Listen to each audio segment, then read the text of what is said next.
말씀을 봉독하겠습니다. 신명기 24장 10절에서 17절 말씀입니다. 거룩하신 하나님의 말씀입니다. 내 이웃에게 무엇을 구워줄 때에 너는 그의 집에 들어가서 전당물을 취하지 말고 너는 밖에 서 있고 내게 꾸는 자가 전당물을 밖으로 가지고 나와서 내게 줄 것이며 그가 가난한 자이면 너는 그의 전당물을 가지고 자지 말고 해질 때에 그 전당물을 반드시 그에게 돌려줄 것이라. 그리하면 그가 그 옷을 입고 자며 너를 위하여 축복하리니 그 일이 내 하나님 여호와 앞에서 내 공의로움이 되리라. 곤궁하고 빈한한 품꾼들은 너희 형제든지 내 땅 성문 안에 우거하는 객이든지 그를 학대하지 말며 그 품삯을 당일에 주고 해진 후까지 미루지 말라. 이는 그가 가난함으로 그 품삯을 간절히 바람이라. 그가 너를 여호와께 호소하지 않게 하라. 그렇지 않으면 그것이 내게 죄가 될 것임이라. 아버지는 그 자식들로 말미암아 죽임을 당하지 않을 것이요 자식들은 그 아버지로 말미암아 죽임을 당하지 않을 것이니 각 사람은 자기 죄로 말미암아 죽임을 당할 것이니라. 너는 객이나 고아의 송사를 억울하게 하지 말며 과부의 옷을 전당 잡지 말라. 아멘. 책에서 이런 문장을 본 적이 있습니다. 오늘 누군가에게 사랑의 팔을 뻗지 않았다면 단 하루라도 그냥 흘려보내지 말라. 그 책을 보면 의지할 곳이 없는 사람들을 용기와 분투와 믿음과 건강으로 일으키도록 돕는 손길이 필요하다라고 말을 합니다. 그러니 사랑하고 웃으라고, 당신이 늘 함께 할 것이니 사랑하고 웃으라고 말을 합니다. 사람이 일상을 살다 보면 참 중요하지 않은 것들에 열심을 내고 악착같이 힘을 쏟으면서 그렇게 살아가게 되는 것 같습니다. 그런데 인생을 살아가면서 정말 중요한 것들은 무엇일까요? 사랑, 관심, 배려, 나눔, 그리고 존중. 일상에서는 어쩌면 신경조차 쓰지 않게 되는, 어쩔 때는 번거롭게 느껴지기까지 한 그런 것들이 아닐까 생각해 봅니다. 오늘 성경은 빚진 자, 외국인 노동자들이 최소한의 생존권을 보장받고 억울한 일을 당하지 않도록 관심을 기울이고 더 많이 배려하라고 말을 합니다. 주님은 그런 사람 한 명에게 한 것을 주님께 한 것으로 여긴다 말씀하고 있습니다. 그러니 약자들을 위해서 살아라 그리 말씀하고 계십니다. 예수님께서 베다니의 나병 환자 시몬의 집에서 식사하실 때였습니다. 한 여자가 매우 값진 향유를 예수님의 머리에 모두 부어버렸고 이 장면을 목격한 어떤 사람들은 향유를 허비했다라면서 분노했습니다. 그리고는 그들이 하는 말이 그 향유를 팔아서 가난한 사람들에게 나누어 주는 것이 더 나았겠다라고 말을 했습니다. 그때 예수님께서 가난한 자들은 항상 너희와 함께 있으니 아무 때라도 원하는 대로 도울 수 있거니와 나는 너희와 항상 함께 있지 아니하리라고 말씀을 했습니다. 예수님의 이 말을 잘 살펴보면 가난한 자들은 항상 우리 주변에 있다라는 겁니다. 동시에 그들을 돌보고 위로하는 것은 곧 예수님께 행한 것과 같다라는 의미도 있습니다. 가난한 자와 약자, 소외된 자들을 돌보는 것은 믿는 모든 자들이 마땅히 해야 하는 것입니다. 그런데 세상은 반대로들 얘기를 하죠. 약자들을 밟고 올라가야 더 위로 올라갈 수 있다. 심지어는 그렇게라도 올라가야 자신이 성공하고 행복해질 수 있다라고 말을 합니다. 그렇게 살아가다 보면 어느샌가 배려는 뒤처짐이 되어 있고 존중은 바보 같은 선택처럼 여겨지기도 합니다.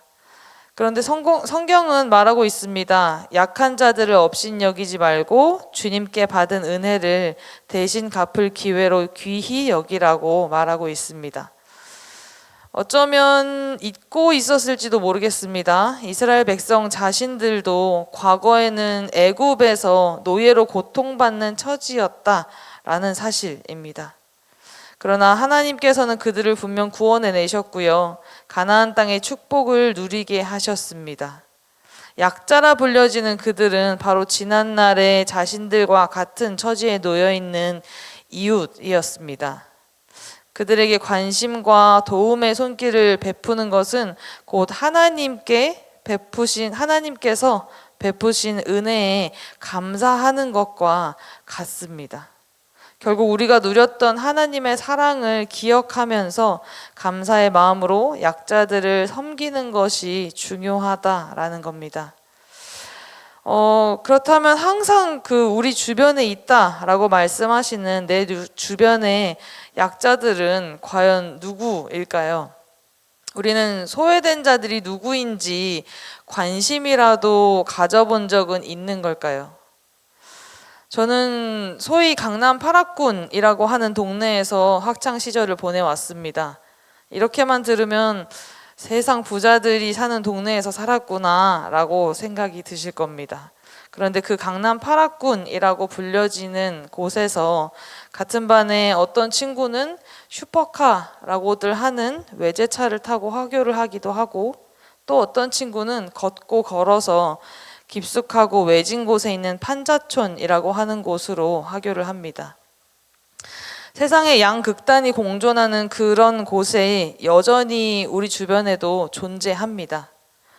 예수님께서 말씀하셨듯이 가난한 자들은 항상 우리 주변에 있습니다. 단지 우리가 외면하고 있었을 뿐입니다. 잠깐 저의 어린 시절에 있었던 일을 한 가지 말씀을 드리자면, 초등학교 때 같은 반 친구에게 생일 파티를 초대받은 적이 있었습니다. 그 친구는 오늘이 자기 생일이라고 하면서 학교 끝나고 자신의 집에서 생일 파티를 하는데 같이 가자고 했습니다. 저는 갑작스러운 초대라서 생일 선물을 준비하지 못했다라고 했더니 괜찮다고 하면서 그냥 가자고 계속 설득을 해서 저는 미안한 마음을 가지고 친구를 따라 나섰습니다. 그렇게 한참을 걷고 걸었는데 친구의 집은 나오지 않았고, 저는 집이 아직 멀었냐라고 물어봤습니다. 그 친구는 조금만 더 가면 나온다라고 했고, 그렇게 한참을 더 지나서야 친구의 집에 도착을 했습니다. 그날의 기억이 대충 한 25년 정도 지났을 법한 지금도 생생히 기억이 나는 이유는, 친구의 집에 초대된 사람은 저 한 명이었고 친구의 집은 아주 허름한 비닐하우스였기 때문입니다. 그맘때쯤이었던 것 같습니다. 세상을 바라보는 방법, 그리고 소외된 이웃과 함께하는 방법, 내가 그들을 위해서 할 수 있는 것들이 무엇이 있을까 고민하기 시작했던 시작점이었던 것 같습니다. 당시 저는 겨우 초등학생이었고 제가 할 수 있는 것들은 그리 많지 않았습니다. 친구와 함께 오는 길에 산 떡볶이를 나눠 먹는 것, 그리고 비록 겨우 과자 몇 봉지였지만 소박했던 제 용돈으로 산 간식을 앞에 두고 생일 축하 노래를 불러주는 것, 겨우 그 정도밖에는 할 수 있는 것이 없었지만 분명 하나님께서 말씀하시는 소외되고 약한 자들을 위하라는 말씀을 고민해보기 시작한 시작점이 되었던 것 같습니다. 저는 개인적으로 소외된 이웃들과 함께하는 것에 관심이 많은 사역자입니다. 그래서 하나님의 복음과 허락하신 빵들로 그들과 평생 함께하고자 하는 것이 저의 비전입니다. 그런데 여러분, 비록 세상적으로는 외로운 처지에 놓여있는 약자들일지라도 그들 또한 하나님의 택하신 백성이고 우리와 함께 하나님 안에서 공동체를 이루는 형제 자매들입니다. 만약 우리가 그들의 어려움을 외면하고 도와주지 않는다면 그것은 우리 자신이 아직 어쩌면 온전한 하나님의 자녀가 되지 못했기 때문일지도 모릅니다. 하나님께서 허락하신 축복과 사랑으로 기쁨을 누릴 때 동시에 다른 한편으로는 고통 중에 신음하는 이들이 없는지 살펴보라고 말씀하셨습니다. 오늘 말씀을 보면 하나님은 힘없는 사람들을 위해서 해야 할 것들과 하지 말아야 할 것들을 알려주셨습니다. 가난한 사람들은 겉옷을 낮에는 옷으로 밤에는 이불처럼 사용하니 그 가난한 사람들의 옷은 가져가지 말라 말씀하셨고, 그리고 가난한 사람들을 위해서 먹을 곡식과 과일을 남겨두라고도 말씀하셨습니다. 분명 힘든 상황에 놓인 사람들을 불쌍히 여기고 어려운 사람의 필요한 것들을 챙겨라 라고 말씀하고 계신 겁니다. 우리가 약하고 가난한 사람들을 위해서 우리도 작지만 분명 무언가 할 수 있습니다. 그들이 부디 삶을 포기하지 않도록 우리가 분명 작게나마 도울 수 있는 것들이 있다라는 사실입니다. 분명 죄로 인해서 죽을 수밖에 없었던 우리를 챙기시고 살리신 것처럼 우리도 누군가에게 소망이 되어줄 수 있다라는 겁니다. 하나님께서 허락하신 오늘을 살아가면서 내 주변에 도움이 필요한 이들은 없는지, 나도 모르게 외면하고 있던 소외된 이웃들은 없는지 하나님의 마음으로 살펴보시기를 바랍니다. 있다라고 한다면 어떤 방법으로 도울 수 있을지, 내가 약자들을 위해서 할 수 있는 것들을 분명 오늘을 살아가면서 행하면서 그렇게 살아가시기를, 그런 오늘이 되시기를 소망합니다. 기도하겠습니다.